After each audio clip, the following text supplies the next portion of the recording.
currently in the standings for the Players' Championship, just sitting on the bubble to get one of those spots. But 9-2, it's a great way to pick up some points this weekend.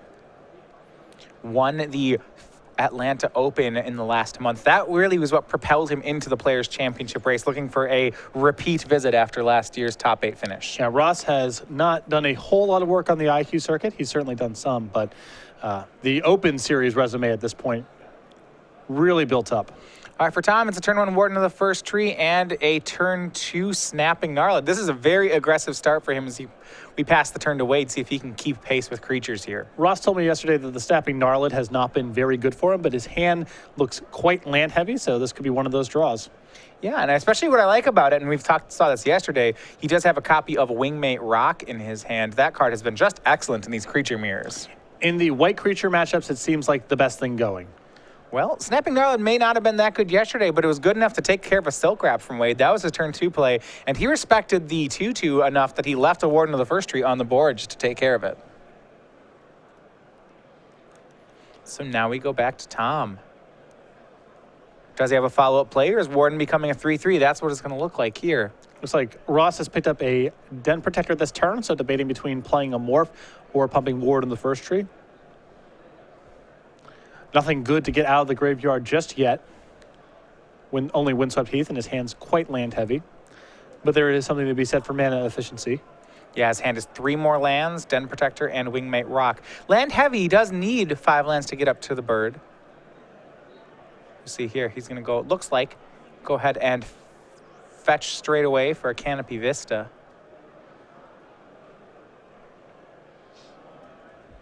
And the swing just for 1, and then the face down Den Protector. Going to take the mana efficient route here. I like this route for 2 reasons. One is mana efficiency, and the other is I think Ross just wants to have as many eligible attackers in play to make sure that he can raid the Wingmate Rock. All right, so Wojcak down to 17, and now he'll play a Den Protector of his own. Now, on Wojak's spot, he had 3 lands, but played the Den Protector face up here. I think that's because he wants to be able to use the Wooded Foothills to go get a Smoldering Marsh to get black mana. And he can't get the Smoldering Marsh into play on tap right now because he only has 1 basic land in play. And that will threaten a trade of Den Protector for Tom Ross's Morph. However, the 2-1 from Wade won't be able to block Warden of the first tree. Tom said, looks like his draw may have been a 6th land. If Ross wants to, he can unmorph the Den Protector, get back the land, play the land, use the remaining 2 mana to pump Warden the first tree, and then there's no good blocks with the Den Protector. Then he's set up next turn to raid the Wingmate Rock with 2 creatures in play and Wojak on the face of it having no blockers.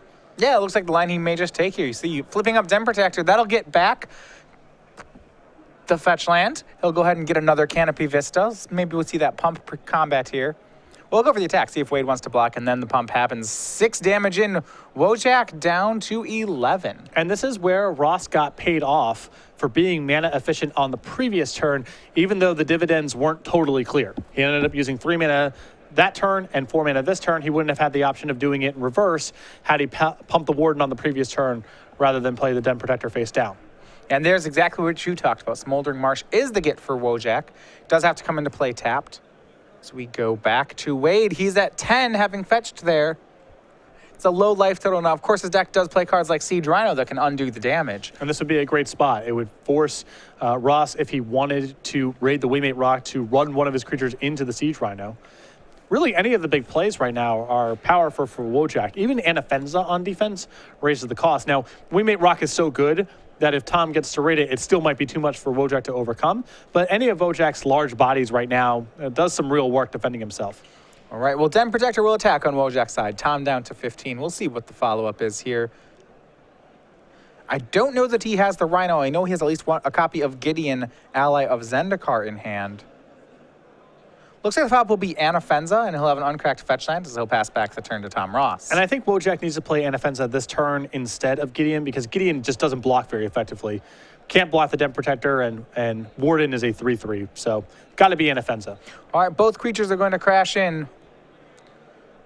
Tom HP offering one of them up. Anafenza will block Den Protector. Wojak will take 3 off Warden of the first tree. Now, I'm surprised to see him leave Warden of the first tree on the board, as opposed to leaving Den Protector on the board. And it's possible that Wojcak here is worried about the possibility of the Den Protector growing larger, something like a Gideon Emblem or some other pump spell. And then he Dromoka's couldn't command block it. and then just can't block. So I don't think he's necessarily worried about Warden getting too large. He does have an Abzan Charm in hand, so he can answer it down the line. And I think he's just concerned about Den Protector randomly getting larger and working his way around some blocks. All right, well, Warden gets in, puts Wojcak down to 7, and here comes a pair of birds. It's Wingmate Rock and the 3/4. We've seen this card just be so excellent in white mirrors. We pass back to Wade. He does have Abzan Charm and Dromoka's command, so he might be able to take care of the air assault. But at 7 life, he's going to have to do so very quickly. Well, if he can answer both the tokens here, he's firmly ahead on the table. We will see. Double fetch puts Wojcak down to 5. See lands here. If the first one gets a basic, the second one can get a dual. We see Plains and Canopy Vista going to do just that.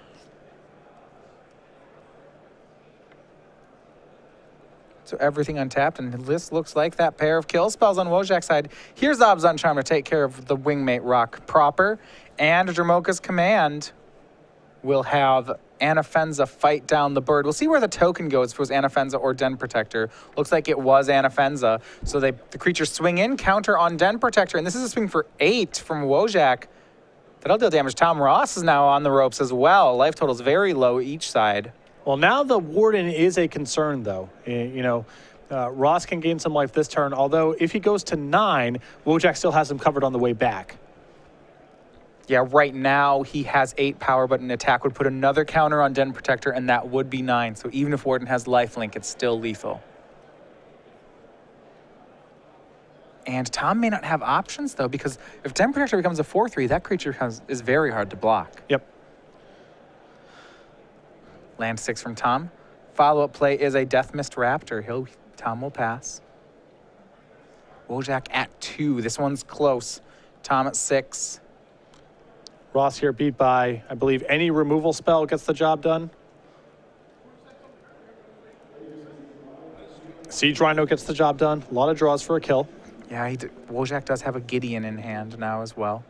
Gideon, a second Anafenza, and another Warden of the First Tree appear to be Wojak's cards. And you can see that play from Wojak several turns ago paying some dividends, getting rid of the Den Protector instead of the Warden. If Den Protector was still in play, this would be a lot more complicated for Wojak because, for example, playing Gideon and making a token, that would be off the table as a way of handling Den Protector, but he can use that to block the Warden for 1 turn. Yeah, really good evaluation from him. Just, on the surface, Warden looks like a scarier attacker than Den Protector, but that's just not how this works out. So here's the attack from Wojak. He'll swing the team. Anafenza will trade with Death Mist Raptor. Den Protector becomes a 4/3. That hits Tom, and now it's 2 life apiece. And it looks like Wade's follow-up will be a Warden, a Gideon, an Ally, and he's hoping that that's enough to block and win the game here. At 2 life points apiece, it looks like Wade has lethal on the next turn.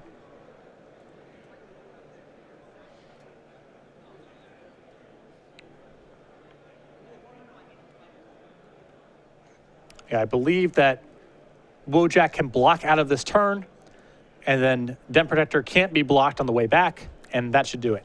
Yeah, it's 4 damage, and on a glance, it looks like Tom could give his Warden lifelink and go to 5, but then Wojak can make an emblem, and Den Protector will still be lethal.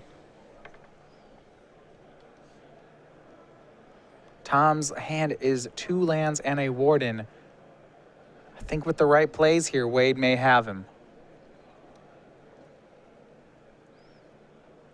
Very close here. Really heads up on Wade to continue to be aggressive even in the face of so much damage coming from Tom's side. Yep. Well, he knew that, Ross has a lot of dangerous draws, and on top of that, Ross just doesn't have a whole lot of removal for Wojak's creatures, so he has a lot of ways to command the damage raise. Well, here's the way from Wojak. He will cash in the Gideon for an emblem. Den Protector a 5/4. Knight at 3/3, Warden a 2/2. These are all lethal attackers. They'll swing. Tom 2 blockers to 3 attackers. On top of that, he can't block the Den Protector. And Wojak here with Abzan Charm as his leftover here. So if Ross goes for block with my Warden that's at level 1, try to give it lifelink, Wojcak can simply exile it, so he's not worried about that sequence. He's happy for Ross to commit 4 of his available mana that way. Yeah, I mean, and Ross would need more than that because even 3 lifelink isn't enough to save him through this attack. Yep. Well, here's the swing. Tom Ross is in the tank, though. Maybe he has a trick that we're missing. I believe Ross's hand is just 2 lands. I don't even... I think Ross is just trying to see if there's a mistake he can even force Wojcak to make. And there's nothing. There's nothing he can do. If Wojcak just passes the turn and does nothing, it's still lethal. So game 1, over to Wade Wojcak. Abzan aggro goes up on Bant Megamorph. And Wojcak able to break serve there on the draw against a pretty aggressive draw from Tom, with Wojcak not really coming out of the gates. I mean, the first play was a turn 3 face-up Den Protector, but he has higher quality removal, he has larger threats, and he was able to manage the damage race very effectively. Yeah, no, the removal spells really did seem to be the difference. I mean, on the surface, Tom Ross has early creatures followed by Wingmate Rock. That's the recipe he wants for the matchup. Yeah, Ross can't... I mean, his draw was a little land heavy by the end of it, but certainly the first 5 of the turns of the game looked very strong for him with Wojcak floundering. But that turn where Wojcak was able to remove the Wingmate Rock and the token that came along with it, hit for a bunch of damage. That was the big swing of the game, and Ross was about a spell short of being able to punch through the last points of damage. All right, we'll go over to the sideboards. We'll look first at Tom Ross. He's down a game, and some of the cards he has available to him, Surge of Righteousness was good against gold creatures, but he's got a lot of interesting ones in here. An extra land, cards like Lantern Scout. Walk me through his sideboard plan. Well, he's got 2 copies of Master Unseen and 3 copies of Disdainful Stroke if he wants to go a little bit bigger and more controlling here, though that's risky because the cards that did the heavy lifting for Wojcak in game 1 were 2 and 3 mana spells. So I think Disdainful Stroke will come in as a concession to Siege Rhino, to Wingmate Rock, to Gideon, but Wojak's lower parts of the curve are still quite productive. The 1 copy of Hidden Dragon Slayer is very good in this matchup. A lot of 4 power creatures in Wojak's deck. Yeah, now, the card I'm interested in here, this is the rare ally from Battlefield Zendikar. He has a copy of Lantern Scout in his sideboard. I would assume Lantern Scout is more for Atarka Red style matchups. This matchup is much more about what's going on the board rather than each player's life total. Lantern Scout will have spots of being great if Wojcak is just racing, but since he's playing against so much removal, I think Lantern Scout's not well suited for this.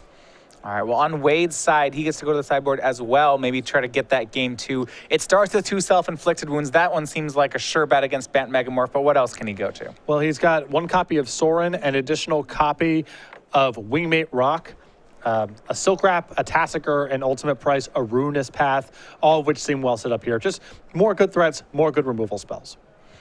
Now these players get ready for game 2. One thing you'd have noticed if you've been checking out spoilers is that Commander, the new Commander set is just around the corner, the Commander 2015, and it is also around the corner at Star City Games. We are now can pre-order the new Magic Commander decks and singles. Get free on-site delivery at Grand Prix Atlanta. A lot of great Commander action going on. That is next weekend. So if you are planning to attend and are a big fan of Commander, you can pick up these new cards by pre-ordering and getting free on-site delivery. Make sure you get in that order by noon Eastern Time tomorrow, and you can pick that one up at Grand Prix Atlanta. Learn about this and more at starcitygames.com/Commander2015. Keep in mind, that's decks and singles, all available right now for pre-order. Get it in before Monday, noon Eastern, and you can pick it up at Grand Prix Atlanta for free.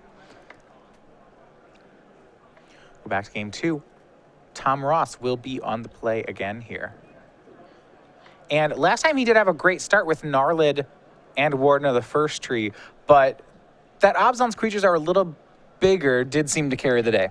And Anafenza was a big deal, being a 4/4. Ross had to lose a threat to be able to raid the Wingmate Rock, and Ross was a threat short of being able to win the game. So right there, just the raw numbers on Anafenza were critical. Yeah, if you do look back there was a turn where Ross just had to give away a creature in order to get the raid trigger. So when you're doing that, Wingmate Rock is no longer card advantage. It gives you evasion, which seems good. But if you're paying a creature for that token, it's not the raw power you'd expect. And Ross almost finished off the game there. Wojcak needed to be able to remove 2, 3, 4 flyers with only 5 mana. No guarantee that he can do that, but the mixture of Abzan, Charm, and Dramoka's Command allowed him to do that.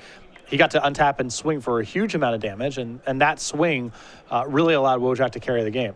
Yeah, I mean, that's hard on removal. You look at the removal suite in Wojcak's deck, 3 Dermoka's commands, 2 Silk Wraps, 1 Murderous Cut, 1 Ultimate Price, and 3 Obzon Charms. So he's got a good variety, but at the end of the day, it's only 9 kill spells, and one of them requires him to have a pretty big Preacher in play. Yep, and that, again, had to do with Anafenza. So Anafenza was really the critical card for Wojcak in that game. Players getting ready for the second game. Looks like we have 7 cards on both sides. As Tom Ross, for the second game in a row, will start on Warden of the First Tree. And this card, the Warden, does seem pretty relevant to this matchup. Tom was able to get into a 3-3 early on and attack with it a fair number of times last game. And while getting a lot of damage, because it still was outclassed later on. It's very important to have this card on the first turn of the game. It's very unlikely to just determine the game on its own, but when the matchup is a lot about fighting over planeswalkers and raiding Waymate Rock and being the one on the aggressive side, it's important to have, even though it can get invalidated as the game proceeds. Just a land from Wade. Looking at Tom's hand, he seems long on Den Protectors here. Those and lands. He'll attack with Warden, play a tap land, and pass. We'll see what creatures can present from the Obzon aggro deck.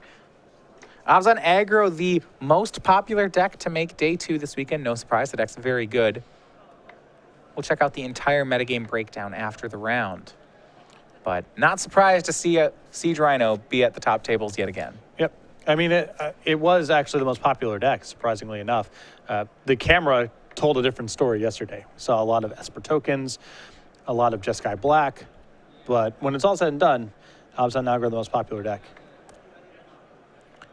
Some mana mastery here from Wojcak. Has fetched on the first 2 turns to get just basic plains and a basic forest. That will set up his battle lands for the rest of the game. Although the sequencing last turn from Ross was a little bit odd, he did have the opportunity to simply fetch a forest with the Wooded Foothills and pump the Warden, and then this turn could have played the Canopy Vista untapped and morphed the same way. Excuse me. Needs the white mana to pump the Warden there, so he can't go forest there. So the sequencing is roughly the same thing. Does get to play his first copy of Den Protector, though, so as he hits in for 1 again. We know he has multiples of it. The chaining of Den Protectors has been a real great late game for Megamorph. Obviously prefers to do it with a Deathmist Raptor in play, or in the yard, either way, really. But it's been one of the hallmarks for the deck. In this matchup, I feel like that may not be as powerful just because no matter how many 3/2s you have, they don't fight a Siege Rhino. Yeah, Wojak's way of mitigating Den Protector, there's 2. You can get Anafenza into play, and then creatures start getting exiled, and that's very helpful for breaking up the loop and shutting down some of the options for Den Protector to recur. The other path is just overpower Den Protector, just have larger stuff in play, and with Siege Rhino and Anafenza, Wojak can mitigate it. Den Protector is still going to be good for Ross in most of the games, but the size of the creatures are not that big of a concern for Wojak. Yeah, Siege Rhino is just this excellent blocker. I mean, you almost don't even need kill spells when you have something that large. But he'll take them anyway. Here's a flip up from Den Protector. He'll get back a fetch land, which Tom will crack again. Continuing to set up his mana. We'll see if he gets the blue or just goes for another Canopy Vista. It'll be a second Vista now with double white, quad green in play. If he wants to get that Warden to level 2 or 3, he'll need extra white mana. Swing and pump for Warden. And now we finally see some action from Wade. That's going to be Murderous Cut. It will take down the Warden of the First Tree. And I like the patience from Wade on using that removal spell, forcing Tom to get back a fetch land with the Den Protector, as opposed to the Warden. And here is Siege Rhino now from Wade Wojak, kind of what you expect on turn 4 from those Obzon decks. It'll undo the damage that Tom has dealt, it'll provide a blocker, and now we're back to Tom Ross. And Wojak flipped the decision on what he decided to kill from the first game, and that has to do with Siege Rhino. He's less concerned with Den Protector this game because he just has awesome blockers. The previous game, he was on removal spells, and Warden, therefore, or Den Protector, rather, was the bigger concern. Yeah, and it seems like Wojak's on much more of a control plan this game. You look at his hand, he's got Dermoka's Command and a Den Protector. He can recur a lot of these kill spells. But that'll be hard against this Deathmist Raptor now that Tom's put into play. If Tom has another Den Protector to go with this, these creatures will just continue to loop with each other unless Wade can exile Death Mist. Yeah, and remember, Wojcak has several ways of being able to exile Death Mist Raptor. He has Obs on Charm, which is a clean answer, and Anafenza, which you can pair with a removal spell to exile it. We'll see if he has any of those here. We go back to Wojcak. Pair of Dromoka's commands in his hand, along with another Murderous Cut. A great amount of removal, but none of it exiles at the moment. Yep, this is a hand that's not that great against Death Mist Raptor right now. Doesn't want to be using kill spells on it. Doesn't really want to be using kill spells on Den Protector either. But he may not feel like he has a choice. Here comes Siege Rhino. It'll attack in. If Tom has another Den Protector, this is a pretty reasonable spot for him, I would think. Can trade it with the Death Mist. Maybe he loses his Den Protector, maybe not. He gets it all back at the end of the day. Usually what this attack signals is that Wojcak has a removal spell, is willing to allow Ross to block with the Death Mist Raptor, will use a removal spell before damage, and still be able to assign all the trample damage. Yeah, because Rhino has trample. If we remove the blocker, all 4 of it will come across at Tom. This is a low-cost block. Ross knows this probably means that Wojak's just using a removal spell, and Ross is likely fine with this trade. Yeah. Ross agrees to these terms of engagement. This will force the hand on Wojak to play a kill spell. He's going to use Dromoka's command. Siege Rhino will fight Den Protector, counter on Siege Rhino. So Rhino will still trade with Death Mist Raptor. 2 damage tramples over. Tom at 13. The whole board is traded. This is a 2 for 2. Unless Tom has a Den Protector, in which case this is great news for Tom Ross. And this rationalizes everything here as you see this post-combat Tasigur from Wojak. He was willing to trade off all these resources in a way that doesn't look great on the surface because he traded with a Den Protector and Death Mist Raptor's now in the graveyard, but he was just willing to fill up his own graveyard to be able to play Tasigur on the cheap. So Tasigur is the late game engine for Wojak. He'll get that one going. For Tom, he takes his turn and plays a face down morph. If that's Den Protector, he's got a late game engine of his own, and it's a good one. But with nothing really happening and both life totals fairly high, Wojak can just hang back and use Tasigur a little bit. Yeah, we may see him do just that.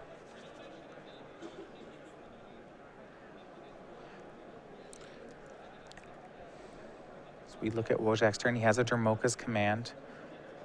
Tasigur will fight the morph. And there's a great, I like the confidence here. Wade playing, he just knows this to be a Den Protector. There's very little chance it's another Death Mist. Yep. And that's what happens. So Tom will flip Den Protector, getting back Den Protector. Death Mist comes back into play. Tasigur fights down the 3-2. And now we see what it was all about. Self-inflicted wound is the play after the Dromoka's command. Tom has to sack the Death Mist Raptor. He goes to 11 off the self-inflicted wound. Here comes a swing of 5 from Tasigur. And Tom may have a lot of creatures in play, but he only now has 6 life points to work with as Wade is hitting hard.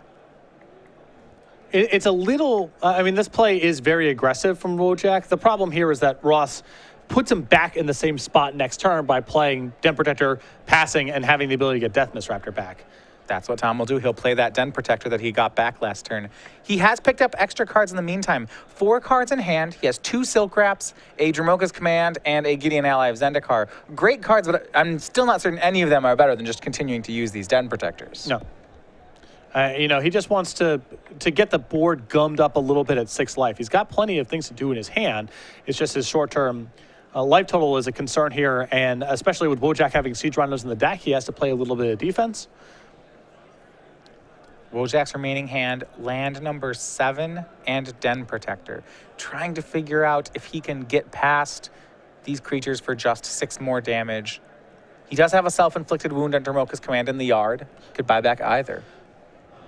Wojak's got a couple good routes this turn. I don't think he can attack because the Death Mist Raptor's coming back and he doesn't have enough removal to work around everything.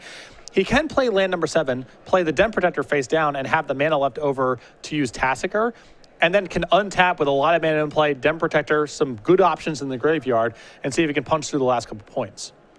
Yeah, he does have a lot of card advantage going. Looks like he's going to have to fall back on Tasigur, as you mentioned, to get some extra resources. Which is why I would have probably played last turn a little bit more defensively, because it was just likely Wojak would land in the same spot this turn, and yes, he got in a lot of damage, but Ross is still at 6. He's out of range of cards like Self-Inflicted Wound and Siege Rhino for the time being. So I would have probably preferred just to sit back on Tasigur for a turn. Yeah, I mean, he knew that Tom could run this play back again. It was all on the board. He did get in a big hit. I mean, being able to cast a Self-Inflicted Wound, he hit for 5 with Tasigur. It's a lot of damage. All right, so it looks like he will go for the Tasigur play. He's going to play that one to start. Mills a Plains and a Snapping Gnarlid. So Tom can give, I was going to say, yeah, he's going to get the Snapping Gnarlid back. Yeah, you can see the look on Wade's face there. I'm getting a Snapping Gnarlid, not one of these awesome removal spells. Yeah, the Plains was great news. He was probably hoping for another lander kill spell as the second card. Though when Tom's a 6, almost any creature can... The creatures all have value, even when they're Snapping Gnarlids. Yeah, it's not the end of the world, but the problem is, for the purposes of mana efficiency, you'd rather tap out this turn and play the Den Protector, but the Snapping Gnarlid gets worse and worse as the game progresses, so you kind of want to play it right now. If Wade is playing a Wooded Foothills and sacrificing it, I assume it's because he's planning on casting a Morph this turn. Yeah, the face-down Den Protector does seem likely. And Wade also has to watch out.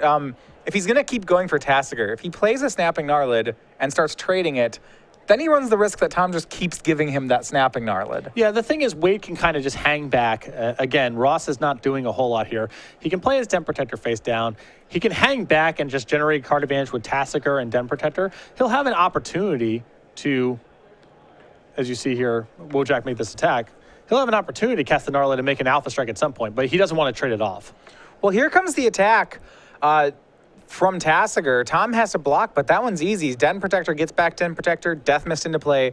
Death Mist trades with Tasigur in a pass. Now, I was surprised to see Wade willing to make that Tasigur for Death Mist trade. Yeah, the last 2 turns have been some kind of incongruous play here from Wojcak. My preference, like I said, would have just been to hang back with Tasigur, draw some cards, and respond to Ross's board as it appears. You can't really try to grind him out of this game answering his board turn after turn because of the Death Mist Raptor and the Den Protector loop. You kind of have to do everything in one shot. And by splitting it up over the course of turns and trading a bunch, Ross is getting a lot of mileage out of his Den Protectors and Death Mist Raptors. Yeah, and on top of that, Wade does have the Den Protector, but he has no mana to flip it up yet. He may get his Den Protector Silk Wrapped with one of these removal spells out of Tom's hand. Dromoka's Command is a possibility. There's a lot of things that kill it. It's going to be Silk Wrap, and Den Protector was taken without a chance to unmorph it, and that's a huge win for Tom Ross. And now Wojcak's hand is just a Snapping Gnarlid. Yeah, so Gideon is the follow-up for Tom. It's going to make an ally. Den Protector will swing, and the tables have turned on Wojcak. The Den Protector loops with a Death Mist that was able to grind Wade out of cards, and yeah, this board looks so difficult for him. Well, Ross is at 5. Wojcak's got Siege Rhino and Self-Inflicted Wound in his deck. So there's a path here. He's drawn an Abzan Charm. I think the ship has sailed on trying to manage the board at all. Ross has just too many cards in his hand at this point, and Wojcak's leftovers, just a Snapping Gnarlid, not good enough to compete. If I'm in Wojcak's spot here, I'm just drawing cards and hoping to burn Ross out with Siege Rhinos and Self-Inflicted Wounds. So in Wojcak's spot, you'd assume you're dead in 2 turns from Tom? Yes, and I also am assuming that just using a removal spell on the Den Protector does not get me very far. Wojcak agrees. It looks like Abzan Charm will draw 2. He goes to 10, draws 2 cards. Can he get a Rhino? Can he get a Self-Inflicted Wound?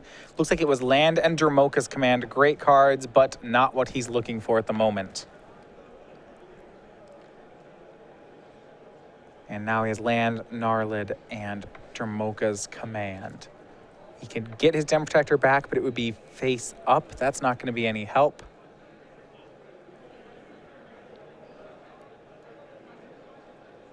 And here, going for the plays, he has Snapping Gnarlid. Does have a fetch land in hand, so he has options actually with Snapping Gnarlid. He can make it a 3/3 to block.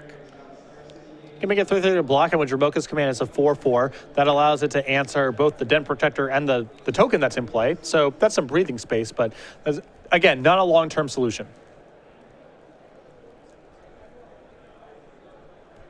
And the Gnarlid, he will put a counter on Gnarlid and have it fight Den Protector. Makes it into a 4/4 until end of turn. Now he'll pass. It was interesting options with the command. He could have also made Tom sacrifice the Silk Wrap there. Yep. Tom's hand, though. Remember, Tom's been playing these morphs each turn. He's playing the Den Protector, getting back Den Protector. That means that once he gets off the Den Protector loop, he has a lot of cards to work with. And I think that I would have preferred for Wojcak to make Ross sacrifice the Silk Wrap. Now looking at it, it is possible Ross has no way to block a Den Protector in his hand if he's just all on 2/2s. And then a Siege Rhino off the top can get you the game. I think it increases the odds that Wojak's able to punk him out. Tom's play pretty strong here. Silk Wrap on Snapping Gnarl. It pluses Gideon, swings for 7, puts Wojak down to 2, plays Warden, and that is enough. We are on to game 3. Tom Ross takes that one thanks to some Den Protectors to buy him time into the late game. And that's a pretty simple looking play, but it's also an important one there from Ross. To understand important thresholds for your opponent's life total, getting Wojak down to 2, using a removal spell very aggressively and getting Wojak down to 2 suddenly means that cards like Abzan Charm, Read the Bones, Painful Truth are all off the table. Ross knows he's at risk of getting burned out by some weird mixture of cards. So getting Wojak low enough that the card drawers are off the table reduces some of the outs. Yeah, and that game just really shows off the power of Death Mist Raptor Den Protector in this matchup. When you have 2 Den Protectors and a Death Mist, it's a lot of resources for Abzan to work through. And it's why it's so important. Wojak has basically 2 ways to mitigate that. One is just exile them, which he can do with Anafenza or Abzan Charm. And if he can't do that, he's got to figure out some way to blunt the card advantage and generate card advantage of his own. He kind of was in the middle of those 2 things, and it didn't work out for him, where he was trying to punch through Den Protector, Death Mist Raptor turn after turn. And that's just not a winning fight for Abzan aggro. Ross generates so much card advantage for so little mana. And I think Wojak needed to dedicate more resources to using Tassiker and wait for a shot to overwhelm Ross in one turn rather than trying to punch through his defenses over and over again. So in that situation, when you're facing down these Death Mists, and maybe you don't have an Abzan Charm, what's he looking for off the Tassiker then? What helps him? Anafenza, Abzan Charm, or just a variety of threats. Even if you just start putting Siege Rhinos into play, or you just build up a hand with enough removal spells, even if they don't exile, you do get into a position where you can Alpha Strike. We'll see if he can get down to that one. These players are going to go ahead and go to game 3. You see they are looking at their sideboard again here. I was pretty impressed with that game from Tom. Didn't see a lot of sideboard action from him, but just the main deck plan seemed very effective. I think that he was a little bit sharper than Wojak in that game in managing his resources. They both had a lot of card advantage, a lot of mana to work with, a lot of options, and Wojak was running his head into the wall of Death Mist Raptor Den Protector over and over again. And Ross just allowed Wojak to play into him that way and then overwhelmed Wojak on the way back with the leftovers in his hand, like Gideon. Players getting ready for game 3. We are in season 4 right now. If you guys have been watching us all year, we are building toward the Players' Championship at the end of the year. So what season 4 means is each season we have a different playmat that you get from showing up for each of these events.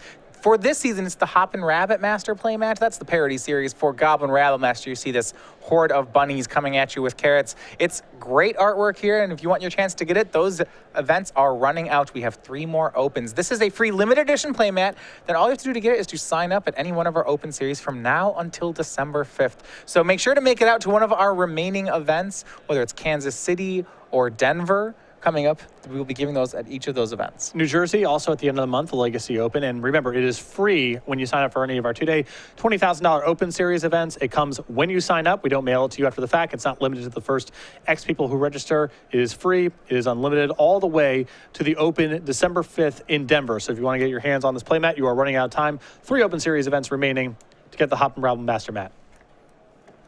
It's the Hoppin' Rabbit Master mat. Hoppin' Rabbit Master. Hoppin' Rabbit Master. Hoppin' Rabbit Master mat.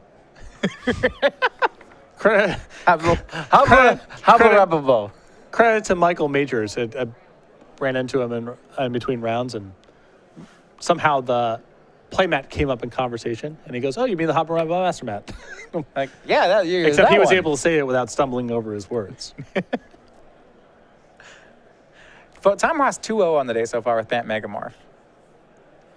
This is a deck both he and Brad Nelson are bringing to the tournament today. Both still, Tom Ross 9-2, Brad X-3. The 2 of them met yesterday. Tom Ross was victorious in the match. Former runner-up for Rookie of the Year, 2004, I believe, Craig Krempels in the back. over Wade Wojak's shoulder. Former Legacy Open champion in New Jersey. Competing in the second day, not doing particularly well, playing out the stretch. You always get that, especially in the Philly, New England area, a lot of these longtime veteran players coming out for the events. Yep. Craig with a Pro Tour 9th place finish in Yokohama back in the day. Won U.S. Nationals back when that was a tournament. And now just sort of anonymously shuffling through day 2 of the SCG Open, I'm guessing in the X4 bracket. When you come out to the Mid-Atlantic, you come out to New England, there was a spot a couple of years ago where that was kind of Mike Sigrist. Back when he was sort of getting back onto the grind a little bit, coming out to the SCGs and playing in some tournaments. And Yeah, Mike Sigrist actually one of the, a veteran of the scene for those of, the neutral ground, your move game sort of rivalry. There's a lot of players when you come out to these events that if you've been around the game for a long time, you know them. But if you're a little bit newer, you might not know these names. But a lot of finishes in the room. For Craig, unfortunately, one of those finishes will not be this particular weekend. We have game 3 here. Wade Wojcak and Tom Ross. We saw Wade take down game 1 based off an excess of removal. Was able to beat Tom's late game when Tom was going for wingmate rock. Had much more trouble dealing with a graveyard engine, though. Tom was able to take game 2 off it as we start our 3rd game. No Warden of the First Trees this time around. Wojcak with Anafenza in hand, so we'll see if that provides some help in cutting off Ross's graveyard this game. Looks like Ross has gone toward some of those disdainful strokes that you were talking about here, one of them in his hand. As both players just trading lands for the first 2 turns. It's an odd card because in some respects it's better when you're on the draw. Cards that allow you to break serve, break tempo, they're more valuable. But also Ross's deck is a lot of creatures, and so he has to tap out on his own turn to get something going, and that might make it a little bit more awkward for him to leave up disdainful strokes. See how it plays out. Yeah, you're right. With Sorcery Speed, it's not free to leave that up. Looks like the first play of the game is going to be Wojcak. That's a turn 3 Anafenza. You mentioned that shuts down Tom Ross's graveyard strategy. And this is the bind now with Disdainful Stroke, is Wojcak is threatening a variety of 4-mana plays next turn. Could be Gideon, could be Siege Rhino, but there's also a problem on the board. And so does Ross tap out this turn to Silk Wrap it and expose himself to a powerful 4-mana play from Wojcak? Or does he start taking 4 a turn? He probably has to answer, but that could mean the Disdainful Stroke will struggle to be cast this game. And that's why having a 4/4 over 3 is just so powerful. Ideally, right, if you're Tom, you could still wait till turn 4, Silk Wrap it, and leave up Disdainful Stroke. But there's danger in that. I mean, you take 4, perhaps Wade just plays another 3-drop, and then Tom would be very far behind. Exactly. If Wojcak is sharp about it and sees Ross passing with 3 mana up, Ross kept his opening hand. There's no way he kept nothing. He may just play under it and jam the Disdainful Stroke in Ross's hand. There's the Silk Wrap you talked about. Tom playing Silk Wrap and a tap land passes the turn back to Wade Wojcak.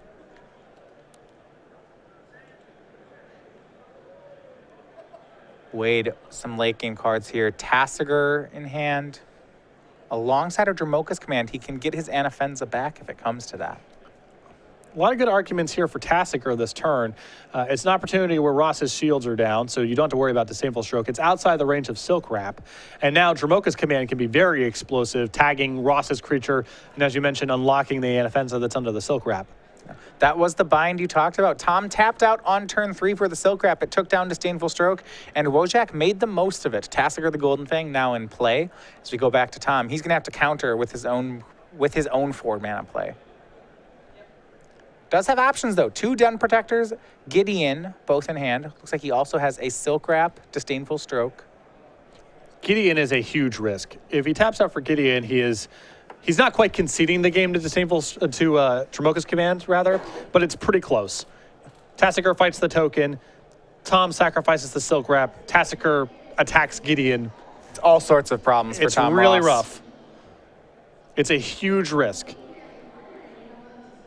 I don't know if he's got better alternatives, though. I mean, playing Den Protector and saying go is also really bad against Dramoka's Command. Well, he's going to go with Gideon plus the Gideon here. Although that doesn't get him very far against Dramoka's Command because Wojcak Same problem, right? Yes, Wojcak can put a counter on the Tassiger and unlock the Silk Wrap. This plays even weaker to Dramoka's Command because now Wojcak gets a counter on the Tassiger. Yep. and that's what'll happen. Counter on Tasigur. Tom Ross sacrifices an enchantment, so Anafenza comes back into play. The Tasigur gets a 5th point of power. Tasigur attacks down Gideon, and what a great board for Wojcak now. He has 9 power and 2 creatures to Tom's empty board. So the reason that Ross pluses that turn is because he can't beat Dromoka's command in the spot regardless. So take that off the table. If Wojcak just has a random removal spell that is not Dromoka's command, he is better served having Gideon at 5 because then Tasigur can't finish it off. Yeah, something like Ultimate price or murderous cut. cut. Yeah, he's better served with the Gideon at 5 loyalty. So yeah. Tom, no matter what Tom's play was that turn, if he plays Den Protector face down, if he plays Gideon, Dromoka's command is going to be a huge problem. There's nothing he can do about it, but he was trying to mitigate some of the secondary cards by the way that he played it. So now we get into the rebuilding. Tom's going to go ahead and Silk Wrap the Anafenza for a second time, then play a Den Protector past the turn. He's going to take some hits, but he has a lot of life points to work with. He's at 18. We pass back to Wojcak. And Wojcak, no sign of letting up, has another Dromoka's command. He can just do a 2-for-1 again. Yeah, he gets to run back the same play. Tasigur fights down the Morph. Silk Wrap is sacrificed again. Here's Anafenza. And just these back-breaking plays from Wojcak. Dromoka's command doing so much work. Making sure Den Protector gets exiled here. Yeah, it depends on the order in which these things happen. Does the fight happen first or does the sacrifice happen first? Exactly. Just keeping the board state clean. I think players right now are just figuring that one out. But regardless, Wojcak's, this time, he's going to get an attack in on Tom. So it's not just a 2-for-1, it's going to come with 5 damage. A critique that I have of the Bat Megamorph deck, and I don't know if there's a way to fix it, is in games against other creature removal decks, it doesn't have ways to break serve as easily as the black decks do. You can feel the absence of Murderous Cut in this deck in a big way. Ross really has to get to Dromoka's command to be able to set up his big turns. Those are very vulnerable to removal spells. It's also vulnerable to just being too slow. And Wojcak with black removal spells is just having a much easier time of getting out in front, casting 2 spells in 1 turn. Well, that's one of the advantages to having kill spells is it lets you get behind.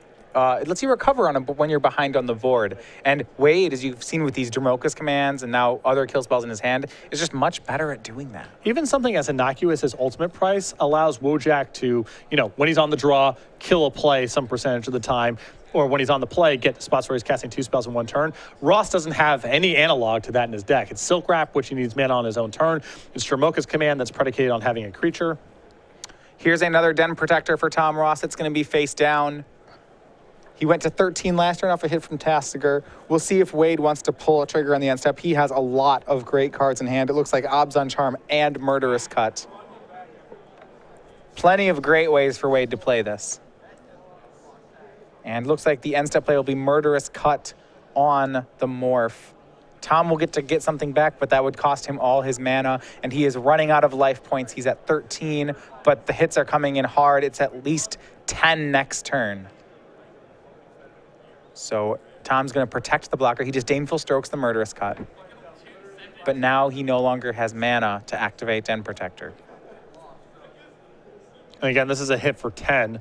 A hit for 10 puts Tom in a Siege Rhino range. Yeah, and that's even without talking about the board. And Wojcak's leftovers, Abzan Charm, Self-Inflicted Wound, Tasigur in play, plenty of mana to activate it. I don't see Tom being able to hold on to this game much longer. So here's the swing. A counter on Tasigur turns it into a 6-7. Will Tom chump or go to 3? Those are his options. Den Protector probably too valuable to chump block, though, and that's going to be the play. So Tom Ross down to 3. Wade makes a 6th land and just passes the turn. He has Tasigur up. He has a kill spell up. Tom on his last legs here. Needs to prevent the damage from both attackers. He's going to start then by unmorphing Den Protector. It's going to get back Silk Wrap yet again. The first 2 Silk Wraps were hit by Dromoka's command. For the 3rd time this game, he'll attempt to wrap up the Anafenza. And you can see Wojak's, he's Debating about some spells in his hand here. I think he's best served just letting this go, activating Tasigur, and taking it from there. He'll start by letting the Anafenza off the board. Wojak does not have to worry about Dramoka's command. The Den Protector is too small relative to the Tasigur for that to be a concern. And Wojak, in the worst case scenario, can untap and cast Self-Inflicted Wounds. So I think you can spin the Tasigur right now. It's possible Murderous Cut or Dramoka's command, you get back, works its way into the equation right now. Yep. Here's the activation. The 2 cards in graveyard are Cut and Dramoka's command, and both of the mills are lands. Tom has to give way to Kill Spell, and that Kill Spell should be good enough to take care of the Den Protector. Certainly he can't give him Dramoka's command. We've seen the Dramoka's command against Silkrap. It's just been backbreaking each time. It looks like Tom is going to give him Dramoka's command. Yeah, there's no way at this way for Ross to hold on. Wojak's got 2 spells that are essentially lethal here in Self-Inflicted Wound and Dramoka's command. Yeah, well, it's not Self-Inflicted Wound, but it's Ultimate Price. Oh, That's good enough anyway, though. Tom Ross extends the hand. So 2 games to 1. It is Wade Wojak who moves on here. Tom picks up a 3rd loss. That's going to put him on the edge of missing top 8. He'll need 3 more wins if he wants to get